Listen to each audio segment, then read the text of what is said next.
Thursday, May 1st. It is the first day of May. Brenden, I love that cup, man. I love the handprint on there.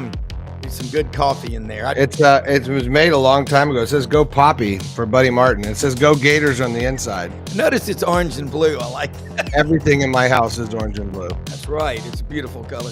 Rob Browne, executive producer Brenden Martin, here for a great show this morning.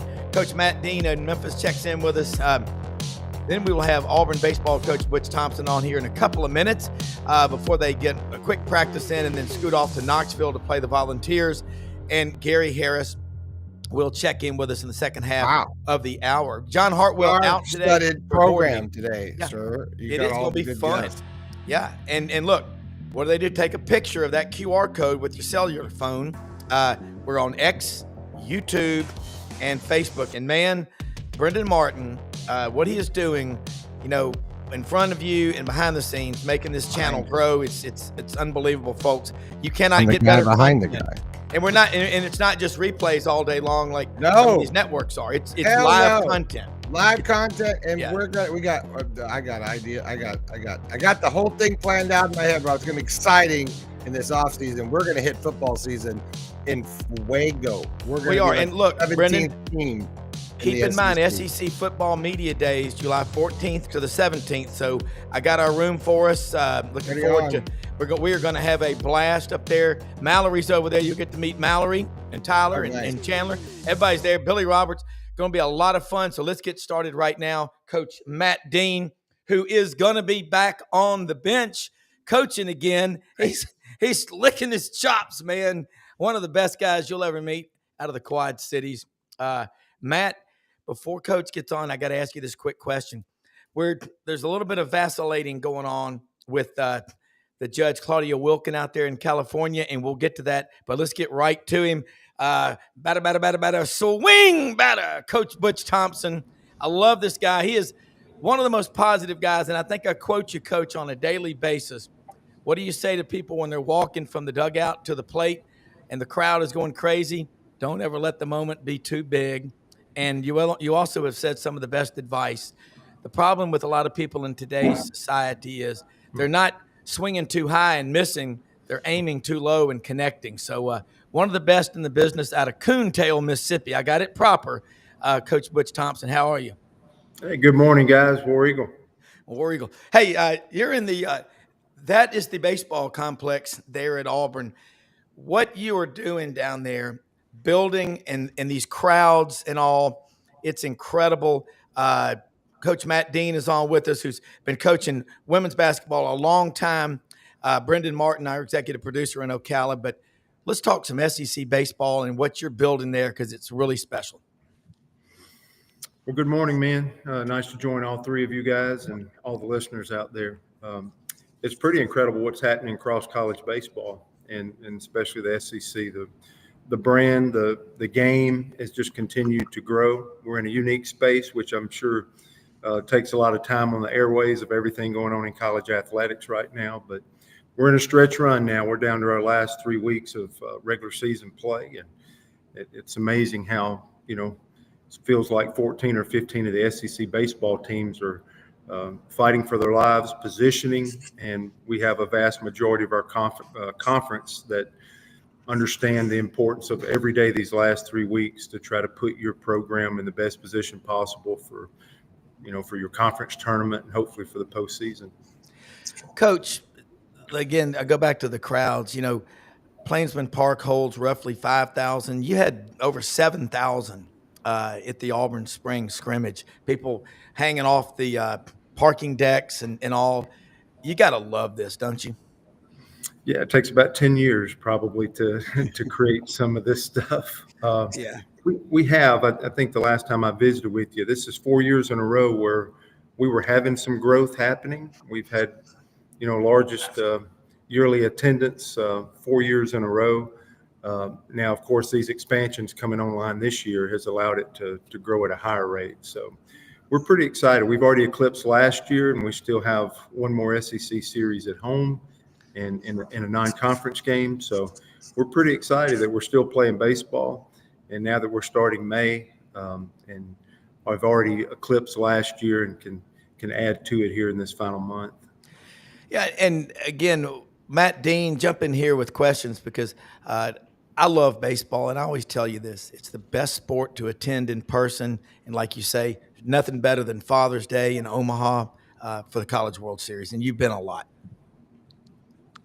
Hey, Coach, it's great to be on with you. I had the pleasure of being on with you, I think, once last year. But looking at, this time of year, every weekend's big, and obviously you have a big weekend coming up. How do you, we have baseball playoffs starting here in our conference at Rhodes this weekend, and I know just aligning your pitching and trying to get the maximum amount of arms that spend a lot of bullets to this point, and still dealing with midweek games.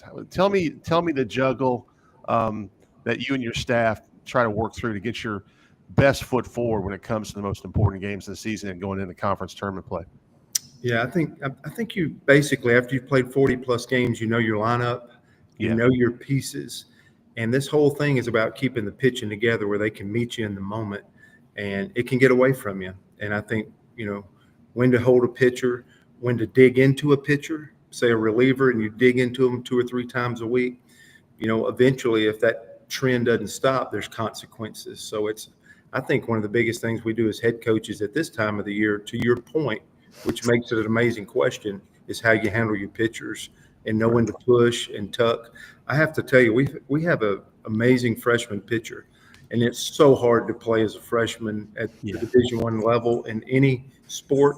It's even more incredibly challenging as a freshman in the Southeastern Conference. And right now we have a pitcher named Christian Chatterton from North Alabama, who he's drawn the last 4 weeks: Georgia Tech, Jacksonville State, Georgia Tech again, believe it or not. He just drew Samford this past Tuesday, just a couple of days ago.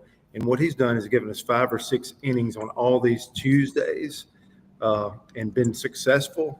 That has made a difference for our pitching staff. One person on a Tuesday, giving you a month of quality starts, has left us basically 3 innings at the back end of a midweek game. Whereas if he can't get out of the first, if your Tuesday guy can't get out of the first, man, you're digging in 5, 6 guys. And if you have a chance to win, you dump in a weekend guy to try to find a win, because they're all precious when we talk about RPI and all these things associated with building a resume. So I'm going to start there as giving credit to one guy that's done an amazing job for us, that's allowed us to keep – nobody's kicked our anthill in a month in the midweek to cause us to create chaos within our pitching staff. So that guy gets a gold star.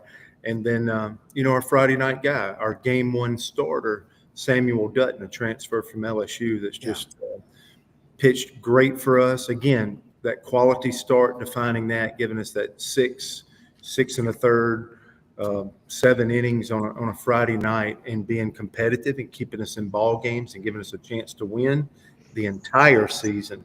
I think he quietly is putting up numbers, if you compare side to side, of being in consideration for SEC Pitcher of the Year. And we're talking about some great arms. Like, we're about to probably face the most dominant guy in the SEC this year, Liam Doyle at Tennessee. But I give credit to Christian Chatterton the last month. I give credit to Samuel Dutton the entire season. And then the difference in, man, I would love to, to aim as high as we possibly can, like Rob said, and not aim low. If we're aiming as high as we possibly can, we're shooting. We would love to host a regional at Plainsman Park 3 of the last 4 years at the end of this 3 or 4 weeks. And last year we were last in the league. And to your point with the bullpen, we got a guy on that Tuesday. We got a number 1 starter on the weekend. And then we have a guy named Ryan Hetzler, a transfer out of California, who's just been able to finish games for us within the league. When we have a lead, to not give it up. And that's what teams that are struggling or are off their mark a little bit have a tough time doing. They have trouble getting a couple of quality starts a week, and they have trouble being able to finish that 7th, 8th, and 9th inning especially. That's what we've done at a better rate, more like the 2 years prior than last year. That's put us back in a position we're playing meaningful games here as we start May. Yeah. Coach, bringing Texas and OU into the league, this is the first year we've had them. Obviously, wasn't a good series out in Austin, but that's baseball. You've been playing all your life. You just bounce back. You can't be stuck on it. But I think it makes you better playing that tough competition. It says in the good book, iron sharpens iron. There's no truer statement, because when you get out into regular play, having played that 10 weekends, it's the best league in the country. And I don't want to say other leagues aren't as good, but you said something a few years ago about playing a team like Michigan that plays a lot of different style. They have to practice differently than you do. During the regular season, do you try to make sure you don't get into a rut of this is the same thing every week, because you want to self-scout or something, because it always shows up in tournament and the play of the regionals. The SEC schools are just better than everybody. I hate to be biased, but I am.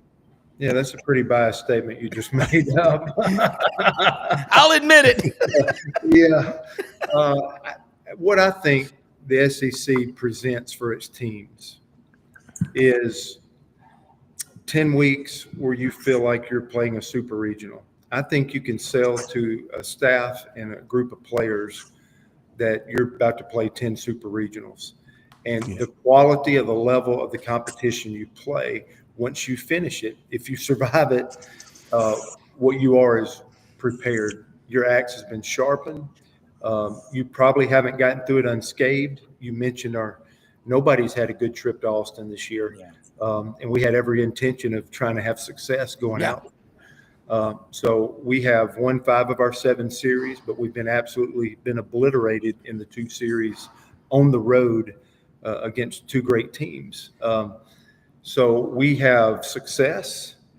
Sweeping of LSU was success in our minds because, again, that's credit to LSU. That's the number 2 team in America as it sits today. We've been beat up, but we've experienced everything. But nonetheless, we feel like we've played 7 super regionals headed here. So we keep our head down and we finish. And I think it's an advantage going into the postseason for us in our league is because the level of play. We sit with the number 1 strength of schedule in America, and we're top 3 or 4 in RPI. Playing in this conference allows you the opportunity to go through a schedule like that, and I do desperately think that should be rewarded. My deal in this new SEC, this is a new year for us in our league, and this is year 24 for me in the SEC, but what I'd want everybody to remember when you're comparing teams in the Southeastern Conference here when we get through these last 3 weeks is understand in the past, traditionally, we always miss 3 teams. So you play everybody, but you'll miss 3 teams. This is the first year where you will miss 5 teams. And everybody's so invested in baseball. Every school in our league is invested in the sport of baseball.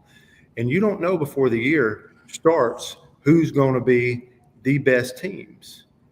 And it matters when you play them. You take a Texas A&M that was number 1 preseason in America, and nobody wants to play them now. And all I heard early the first few weeks from all the experts, on Twitter and everywhere in the world, all the experts, if I need expert opinion, I know where to go. It's play Texas A&M. I don't think anybody wants to play them now. But I'm telling you, there's a difference. There's going to be a 13-17 team that's going to be, I think, have a better resume than a 17-13 team. Just be looking for it. Be watching it. And it is going to be specifically in regards to the schedule that they sat here and played for 10 weeks. I think it's the first time that we have that potential of disparity, even though we're in the same league, of the level of schedule that you played on a particular season. And I think 2025 is going to be the first marker of that. And so you got to really look and see who people played, when they played them, look at some of those numbers behind you got to look behind the curtain a little bit more to dissect our teams. And it could be more than one example. It could be several examples of how do we truly evaluate a team. I think we finished a run last Tuesday versus Georgia Tech, which is amazing to me. I don't even know if you could call it a run. We played 20 out of 24 games versus top 25 competition. And that's not just a run. Basically, that's almost half a season. And if you can put that in perspective, it's been hard. Yeah, we got beat up at Austin, and yeah, it's up and down. It has been a grind for us. I know Bruce just went through something like that in basketball with our program, but he was rewarded for it, and made a good march down toward the end. But 20 out of 24 games, I've never been through anything like that as a coach or a player. Yeah. And that's what this league can present for you and can help you if you can survive. But I really think looking at the teams that you play now more than ever, because you talked about Texas and Oklahoma coming into this league when you went to 16. We're also going to a basketball tournament format because fans have got to start thinking about the SEC tournament that's right around the corner, where we will go to an exclusive single elimination tournament. That's going to be different too, with all 16 teams coming to Hoover soon. Yeah, it will. Matt? Coach, what you said is incredible. I mean, 20 out of 24 versus top 25 competition. I'm a former basketball coach, and the goal every year for us, it started out the conference championship. Then we reset our goals if we don't get there, and then we're looking at, okay, can we win the best seed we can get? Then we can get in the NCAA tournament. Then can we host a regional, right? So it looks like you're in alignment. I was recently, we had a family friend that came up to visit us. That's the pitching coach now for Valdosta State, Jeff Bramlett, who was a former Friday night starter for Alabama about a decade ago. Really good family friend. And we were talking about the differences in the levels. And one of the things he brought up, Coach, is the future with the scholarship increase you guys are hopefully going to get when this is all settled. That's got to excite you going from 11.7 to 34 down the road. It looks like, however it plays out. I know we're in the middle of this season, Coach, but moving forward, that's got to help you with a lot of things in pitching depth and position players as well, doesn't it? It does. And the drum we beat for more than 2 decades was to get to, more equality from a, full scholarship standpoint. It looks like that'll happen. That's great. This lawsuit keeps trickling on. And that being settled, I think, hopefully ends a little bit of the Wild West. It seems like it's been incredibly difficult to put this thing together, and it's kind of fascinating and super complicated. But when that framework is put together, what does that look like? We're awaiting kind of directions of this new world post lawsuit. But getting those full scholarships is a big deal for baseball, because that was always the desire, because it was strange. Baseball was one of those sports where it's 11.7 and you need about 20 pitchers. That's right. So math don't even work there before you even start for one position player. So we're incredibly excited about that potential. But until we get past this lawsuit with so many questions and so many things that need to be buttoned up, revenue sharing you hear about, the portal not going away. What are baseball teams going to have in the SEC? Because I know schools and athletic directors and conferences want to stay committed to the sport of baseball. Right. But I think, you know what? I care. You care. We all sincerely care about all of our student athletes here at Auburn and everywhere else, and all these different sports. It's kind of like we're this slow musical chairs, and the music can't stop till this lawsuit. And then, does everybody get a seat? And what does that look like? And, when you have an empty plate there, what's going to be put on your plate? It's amazing how we've kept kicking this thing down the road, and we're just waiting for the music to stop. And we're waiting to see, what does the share look like? What is all this stuff coming down the pipe? And everybody thinks they have an idea, but it can't be presented or implemented until, the music stops with this lawsuit being settled. Yeah, and one thing, Title IX is the thing. You've got daughters. I have 2 boys, 2 girls. I mean, Matt, you've coached women's sports. Yeah. I want everybody to have the best opportunity. I can tell you from coaching kids' sports growing up, women are 10 times easier in middle school to coach than boys. It's the old term. Boys at that age are like herding cats, but the girls, they dial in. Coach, before you go, you're going to do a practice right after this. Man, what an impressive facility. Audrey and Delta, the dog, and I, Delta, by the way, is a huge Butch Thompson fan. Audrey's a Vol for life, but she goes, I can't pull against Butch Thompson. He's one of the best people you'll ever meet. You really are. And what you've built there, though, you talked about this on this show, and I'd like to get you back on more frequently. I know your schedule's crazy, but those boxes along the Tiger Walk, what you've done there, that's just grassroots fundraising, and you're an hour and a half away from the Battery. I could see one day a baseball park with a Battery type atmosphere around it. It's less than a mile from our daughter's house. I go there a lot. I love it. Love baseball. Yeah, well, it's been wonderful. And yeah, it took me like 3 years by myself to lay every one of these bricks and do all this steel work by myself. I'm kidding. You have no idea how many people. Yeah, It's countless. I can't start with the alignment of our administration, how many years it took to get this in motion, in place. If you're coaching somewhere for 4 or 5 years and then a change, you never get to the point of seeing this to completion. So I'm so thankful that this has been 10 years and all this got hooked up, but our stakeholders, our fans, the demand, the care, I give credit to the league, but Auburn did this. Everybody at Auburn cared and wanted this to happen. I've actually been in a position to where I just run my mouth, and you cast dreams, and you have great players that have absolutely come out there and done an amazing job, and people have respected that and wanted to get behind that. I wish I could take credit for this. It's been an honor to be a steward of it. It's been one of the most exciting things of my career.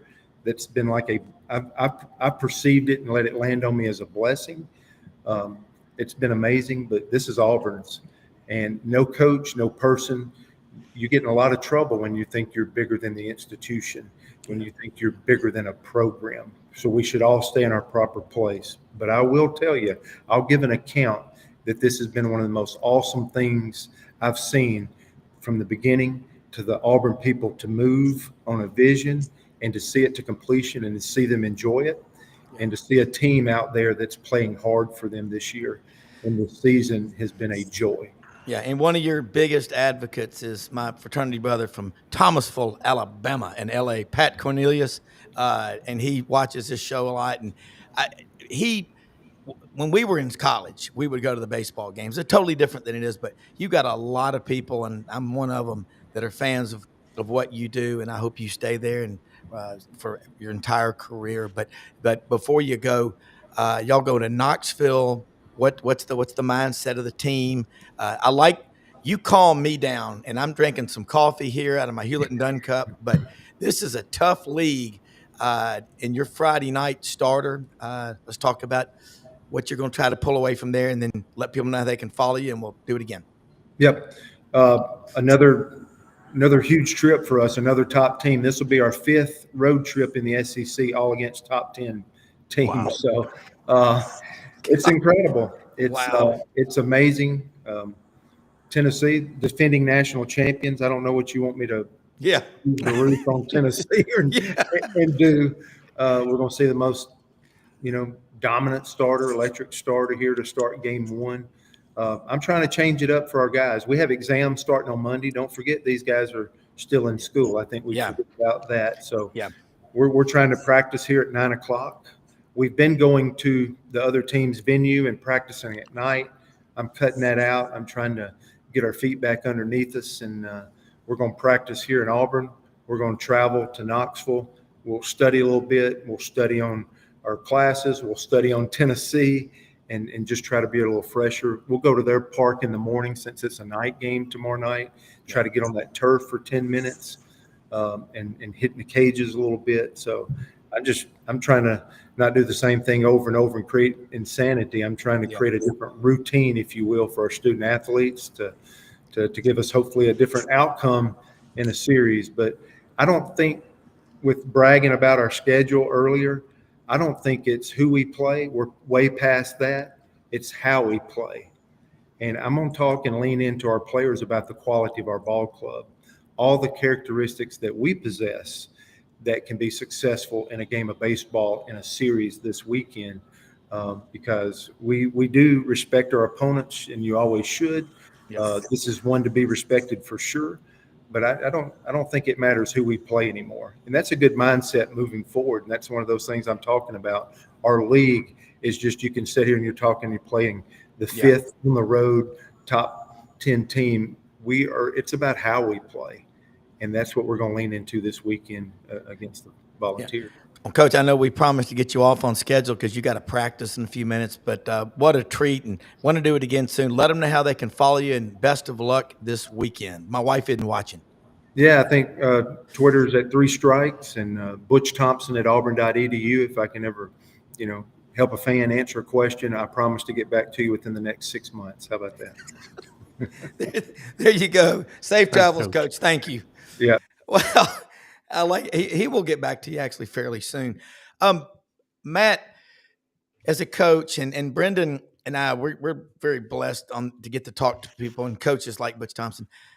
I look at a program like Florida, Kevin O'Sullivan. He's been to 9 or 10 World Series, 9 as a head coach, and I think they're 8-13. That's how vicious this league is. Brenden, that ballpark, and every time I think Florida. 267 SEC championships.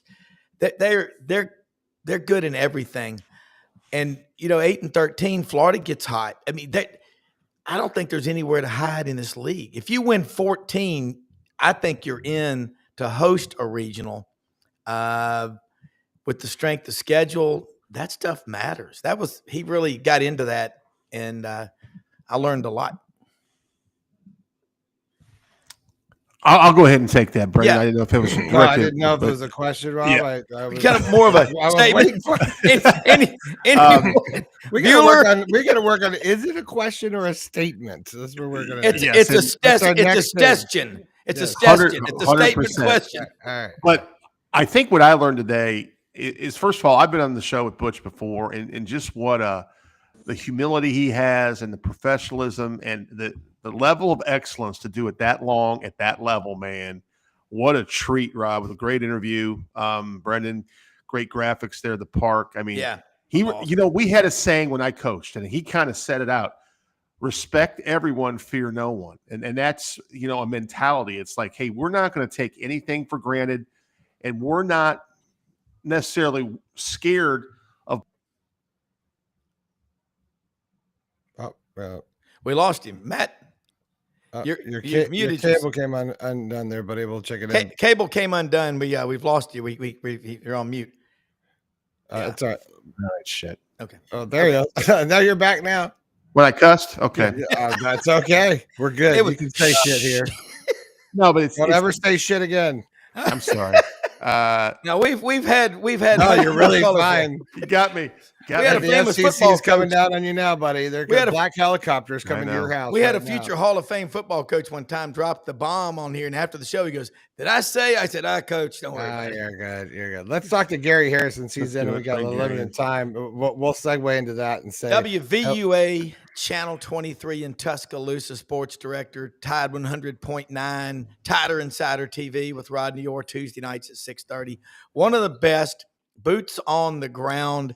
Again, Gary, we were just talking with Auburn baseball coach Butch Thompson about life in the SEC.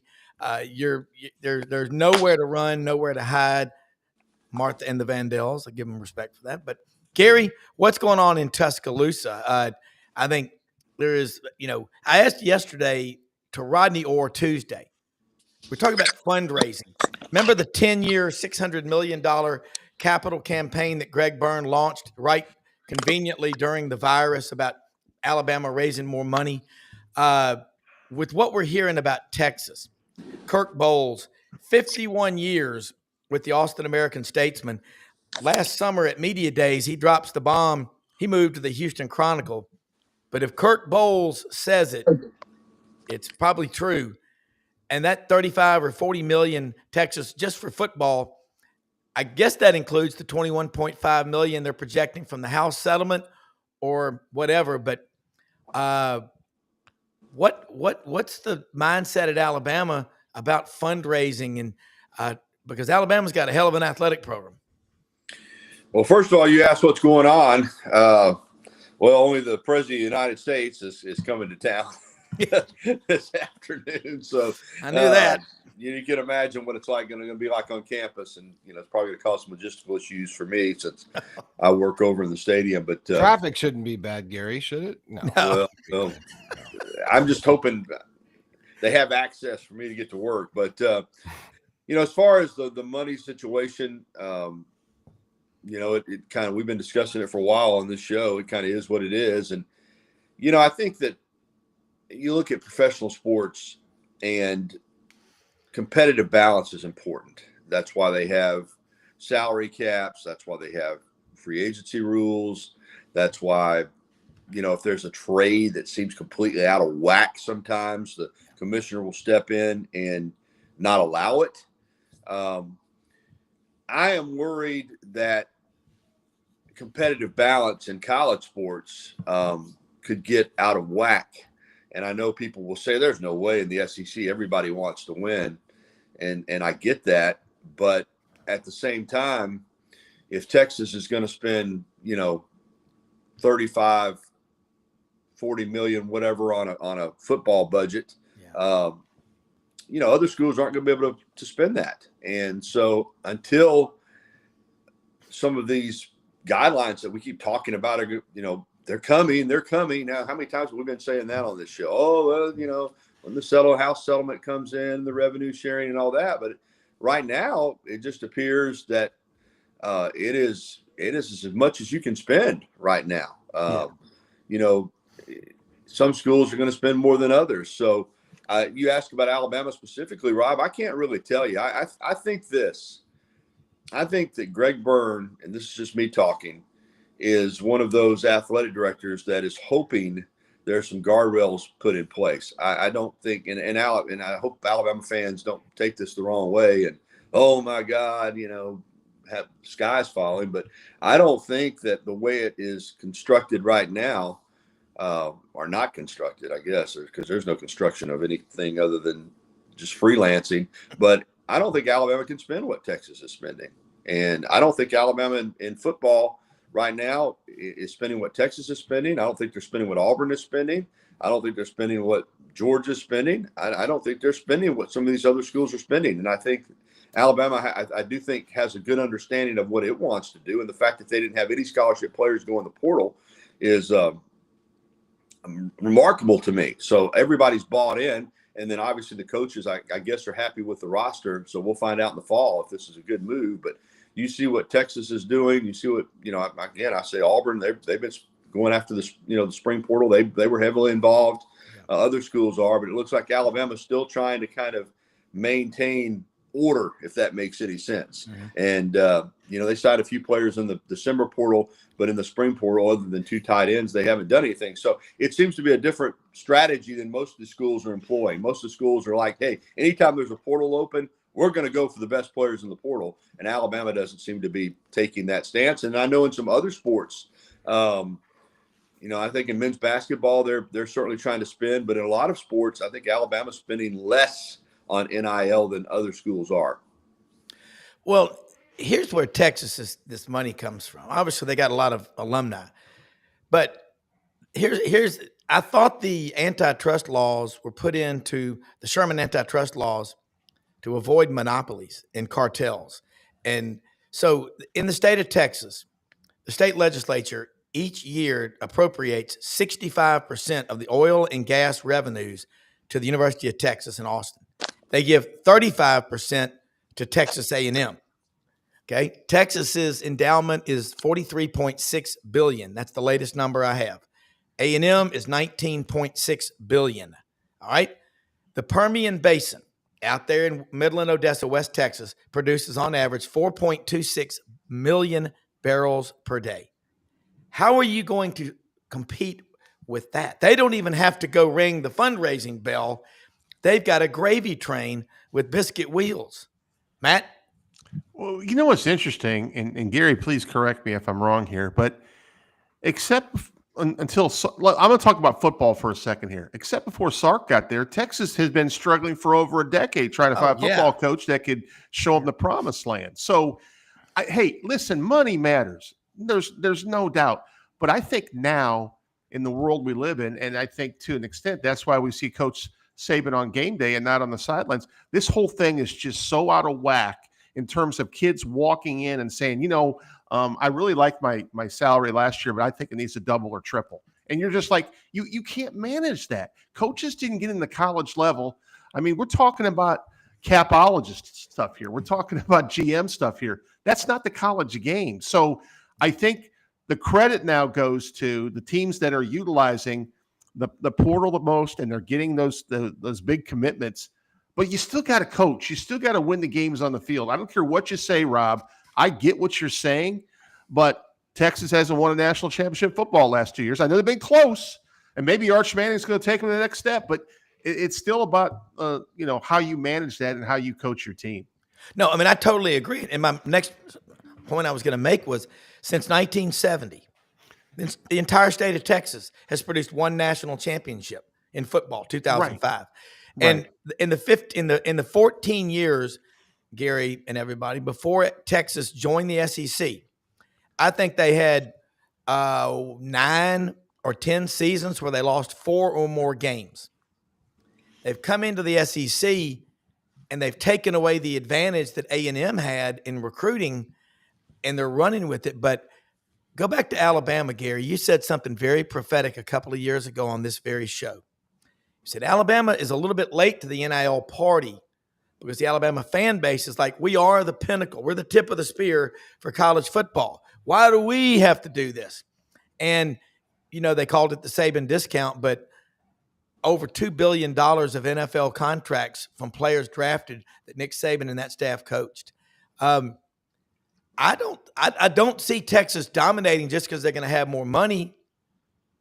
We know that that's not the only thing that you need, but it's a problem. Rob, I listen to you and Matt, and I think you are both dead on to some extent, but we don't have enough of a sample size yet. I think the competitive balance is going to be impacted if something isn't done. I agree with that. I do think Texas is going to have an advantage going forward if they're spending 35, 40 million on a football roster and everybody else is spending, 15 or 20 so I don't think we've had an opportunity yet to see just how, again, we're at this point, and I think we just continue to have this conversation about money and will there be some guardrails. The problem is, in the meantime, people want to win. So I think all these ADs are saying, yeah, we need something to happen, but they still want to win with the system the way it is now. So if my point is, if it's a just pay as much as you can system, and Texas has got it to spend, they're going to spend it.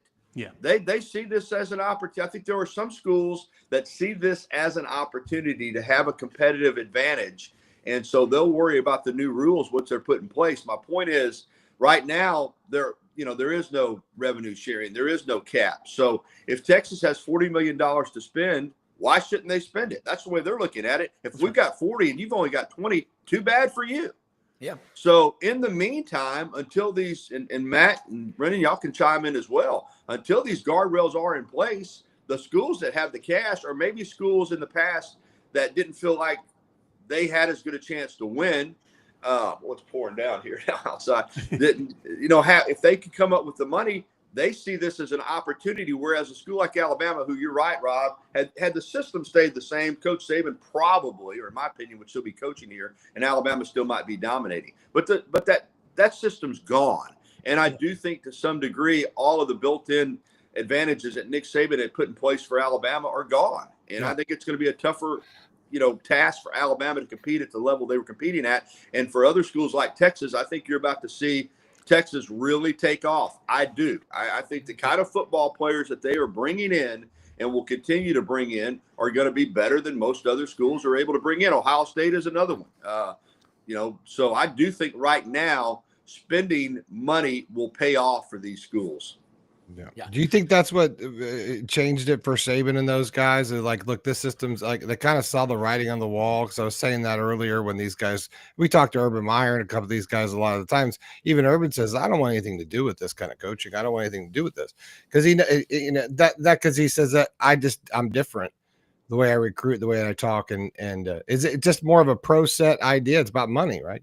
Yeah, I think that Coach Saban, again, my opinion, I think he would still be coaching today if the rules had not changed, because everything that he had worked to put in place, he had it rolling smoothly. But when the rules change like this, and as he said, you know, in interviews when they got back from the Rose Bowl, or even at the Rose Bowl for the college football playoff semifinal, I know there were guys wanting to have conversations about how much money they were going to make. And here you are about to play in a national semifinal game. And then once they got back, that's all anybody wanted to talk about was, you know, their salary, how much they were going to make. And I don't think that's the world that he wanted to coach in. And we've talked about this too. You know, there was a structure in place. You wanted to have top-notch facilities. You wanted to have a plan for the student athlete on and off the field to develop them for the rest of their life. All those things Alabama did as well, or better than anybody else. Then suddenly, you know, NIL comes into play. They don't ask to see the football facility anymore. Most of them, you don't even care if they come on campus. It's how much money can you pay me? Yeah. And it's almost now like we're trying to tiptoe around that. We're still trying to say, well, it still matters about facilities. It still matters about development. Does it really? And academics, again, I've put Matt on the spot about this since he's, you know, in the academic realm. I'm just miffed. I mean, I absolutely am just scratching my head why there aren't more conversations about eligibility and how you can go to 6 schools in 3 or 4 years, or one guy goes from one school to another school and then back to the old school in a period of, you know, December to March, and everybody's eligible. Yeah. And nobody is asking that question. How do you remain eligible in this system when regular students, I don't even think, can do it? I don't think regular students can leave in the middle of a semester, go somewhere else, and then go back. How does that work, Matt? I'm still trying to figure that one out. Here I am working in Tuscaloosa, but how do you can remain eligible? Nobody's ineligible anymore. Yeah, correct. Gary, I am miffed because in my tenure at an academic school, it's hard for me to get one 2-year transfer, right? Someone, you know, that comes in with 2 years of eligibility left. I mean, the transcript situation, a lot of times all the credits don't transfer over. Everything in my career has been based on, is it an academic fit in a transfer situation and a 4-year situation? No different. So Gary, I can't explain anything going on now. It makes no sense. And the NCAA, I think, has lost all their credibility because of the eligibility side. We know what's going on the money side. It's not even an issue. I mean, you know, Boogie Flan leaves campus and goes out to Los Angeles and rehabs. And again, I know the answer I get most of the time is, well, they take online classes. Are you kidding me? Really? Well, that's the thing. You know, it used to be, Gary, like you would see the stars with a backpack walking across campus going to class. Yeah. You know, and now in the online world, you know, you don't see this the players out there as much in the campus community. I'm going to throw something at both of y'all. You know why I know that the money is the issue? 5-star defensive lineman, absolute beast, Justice Terry. Okay, Manchester, Georgia. I used to, you know, I went to Auburn, lived in Columbus. That was in our coverage area. You know, Callaway Gardens, 5-star. This guy, I mean, he looked like he's 25 or 30. I mean, Texas comes in at the last minute, bam, purely for the money. He was a Georgia Bulldog. I mean, he visited Auburn, but he didn't care. And you're right. You could have a dump stadium, facilities that are like UCLA's, you know, and it doesn't matter anymore. No, everything's trumped for the most part by the cash. Now, I think we all would believe that there are student athletes that there's things that are important to them that isn't just the money. I do still think there are some that are looking big picture, but for most, or a good number of it, these young men and women, it is how much can you pay me? That is the bottom line. And even players that are at schools where they're happy, athletically and academically and socially, leave those schools. I mean, Mo Diabate, I think, was happy at Alabama. The basketball player. I think Alabama made a good faith effort to keep him. I think, you know, this is a guy that didn't start a game in 2 years, and he was a solid player. He was important, but he found a school in Kentucky who was willing to overpay for his services, period. I mean, he's not, you know, he's worth it because he could get it. But I think Alabama a couple of times met his price, and at some point, you know, they had to let him go. But you know, you can't blame him. And again, I'm not blaming anybody that pursues an opportunity, But in a regular world, he would still be at Alabama. He'd be a key contributor. He would be happy. But all of that got trumped by the fact Kentucky and basketball is like Texas and football. I mean, they're going to outspend everybody else for the most part. And, you know, you can't blame them. It's important to them. They're passionate about basketball and they want to win, and they've got the funds available to do it. So again, and you guys can disagree if you would like. I see it, in my opinion, it is the more you can spend, the better chances you have to win, period. I'm not saying it guarantees you a national championship, but I do think in this system with the coaching staff that they have, we saw Ohio State do it last year. I mean, Texas is going to win a national championship in the near future, in my opinion. And Kentucky's going to win one in basketball in the near future, in my opinion. And that's just the way it's going to go. With the more you can spend, the better your opportunity, to me. Well, I'll throw another one at you. Look at the University of Florida. Essentially, along with Cal Berkeley, UVA, UNC, UCLA, a public Ivy, okay? And they're not spending what Kentucky's spending on basketball. I mean, they lost Denzel Aberdeen. I couldn't believe when he left Florida. You just played on a team that won the national championship. You stay your whole career at Florida, whether you have an NBA career or not, whatever business you go into with a Florida degree, man, you're just shaking the trees, the money tree. I mean, these guys in 10 years, Matt, we're going to see the result. I can, like, on a scale of a D3 school, Rhodes College in Memphis, Gary, that school's reputation is so strong. Right. I mean, it's so strong, and it's less than 2,000 students. Now, I mean, my mom graduated from there. I know a lot of people that have, but it's a liberal arts college, Matt, but it puts out guys in finance. I can name you people that went to that school that maybe they got a major in one thing, they're doing something else.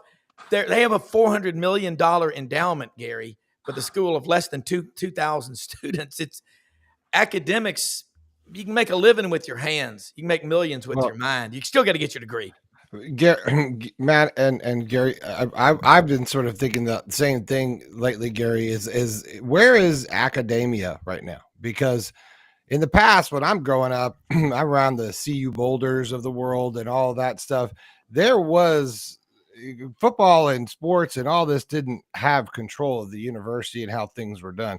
You know, where is that one professor or person that's going to step up and say, hey, collectively, we could have an effect on, you know, if these kids are getting their grades and doing what they're supposed to do? Because God almighty, I grew up playing all the way through high school eligibility. I mean, we used to read our grades off in front of the team, you know, and you didn't play, you know. I think you have to maintain a 2.3 or 4 core classes. I think currently right now is just looking it up. I don't know. It just seems like that could make some sort of a change and a difference, that like, hey, we got to bring this back to what we are here. We are about raising young people and teaching people, and then also accelerating our country and making us better as a whole, because we are, you know, you got here because you came to learn something. And that's important, because none of us would be anywhere. I wouldn't be able to, you know, I hated college, but it got me here because I had to complete something. Yeah, I got to go, but I'm going to just say this in passing. I think this has been a good topic of conversation, and I'm not trying to be critical of anything. I don't have the right to criticize these universities, but it just appears to me that what Brenden was saying is true, that if you're a good athlete, there just are no academic barriers for you. I mean, it just doesn't seem like, I mean, again, if next week, I always check the Sports Wire. If I see some student athlete ruled academically ineligible, I'm going to make a note of it. I mean, I will make a note of it. But stop the presses. It's just, I mean, I don't know how it's done, but you can swap schools as many times as you would like, and you're eligible. I mean, it never even comes up anymore. Somebody goes in the portal, they're at their next school, and I don't have time to get into this, but again, to the how many years you play now. I mean, it's just, you know, we got guys going in the portal who don't have eligibility left. TJ Finley.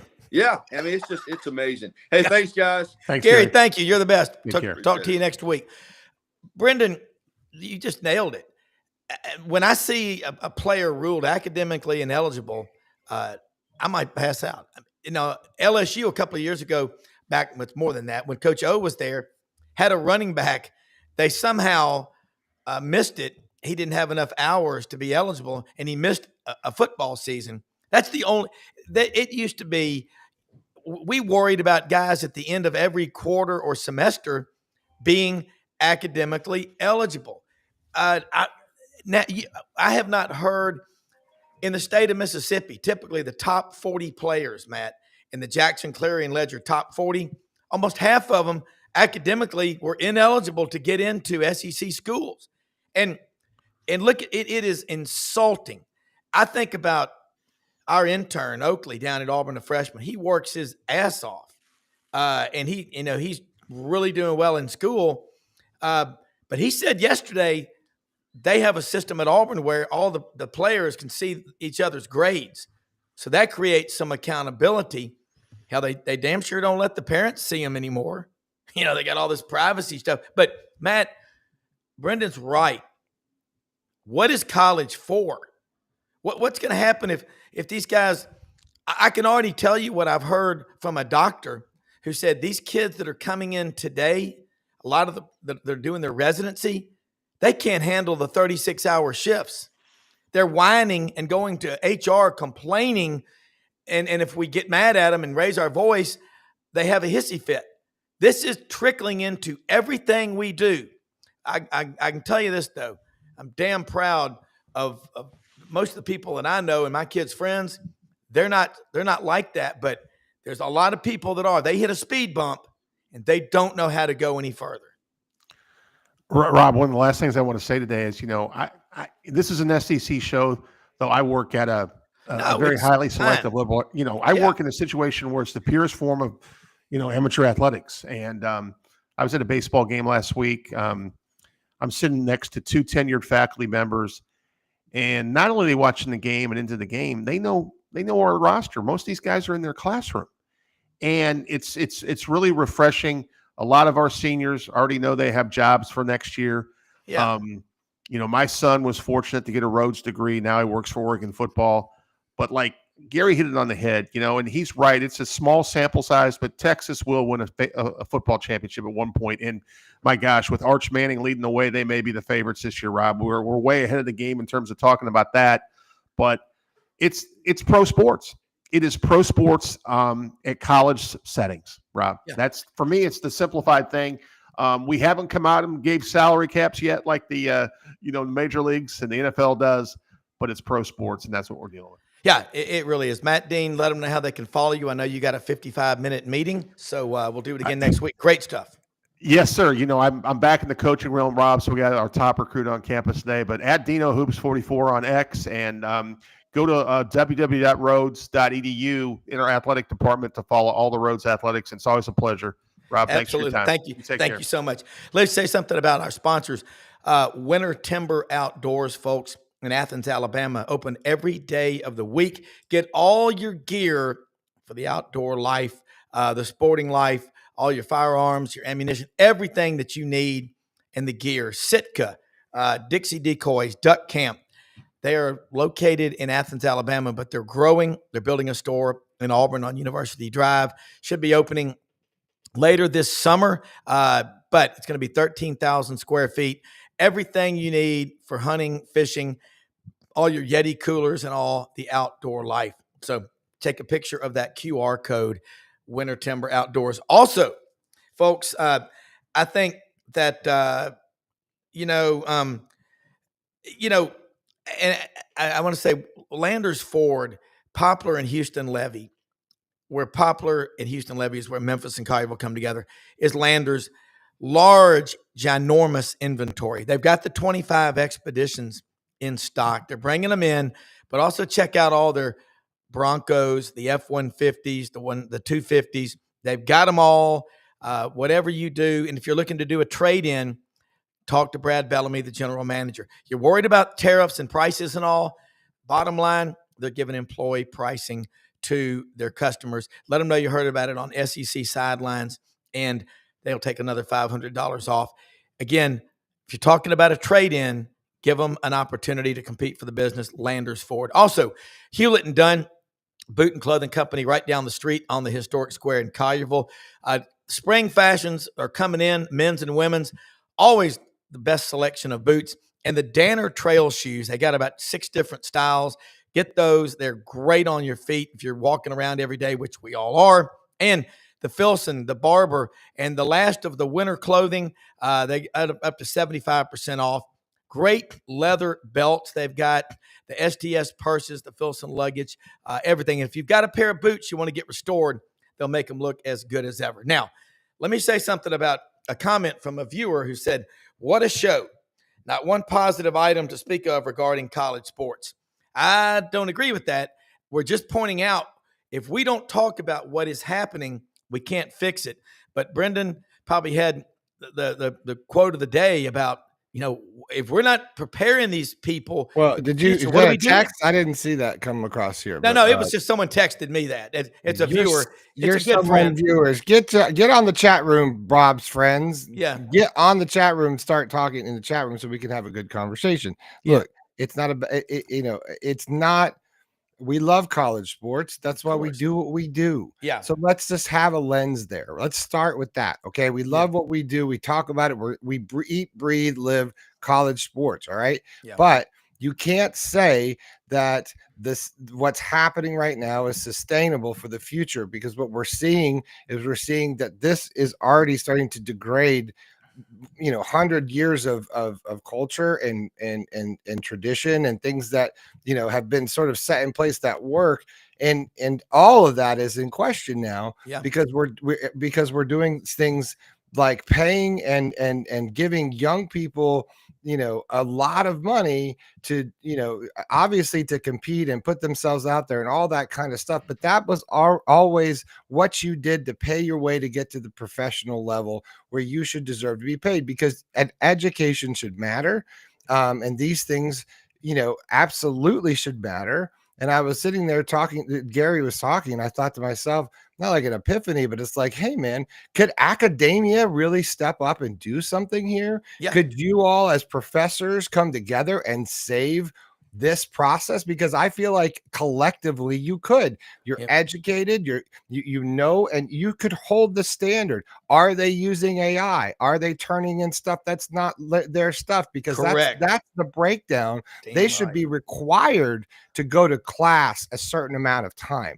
They should be required to check in and take these exams at in the classroom. And I don't know if that's happening or not. And I don't either. But as a professor, I'm sure the pressure is on you more than ever. But I think right now we look to something like academia and say, hey, maybe you all could make a difference. I don't know. Well, 11 years ago, I had a conversation, the mother of a kicker from an SEC school who was in the NFL. And she said, you wouldn't believe this, but his teammates all got a lot bigger contracts in the NFL than him. But all of them are constantly calling my son to borrow money. There's what's going on. You're not teaching financial literacy. It's just a disaster waiting to happen. Well, I want to get some professors. It's not even the financial literacy part of it, and I agree with you. But I'm just saying that right now, regardless of the why, if you want a quick fix, I kept thinking, the professors and the academia and the smart people of the world could do something here to make a difference. And I think that is something to be considered. I want to see them do it. Hey, great show, Brenden. Awesome. The least among us. Go make something great happen today, and go to class in person. We'll see y'all tonight on the Buddy Martin Show, Thursday night on this channel, 9 p.m. Eastern. Thanks for watching. Oh, we have all sorts of shows on today, Rob. We got things happening everywhere. Check us out. We'll be on Duke Scoops, Duke Scoops, and then we got the Buddy Martin Show in Scarborough. So Scarborough's on here quickly. So check it out. Don't go far. See you soon. Stay soon. Bye.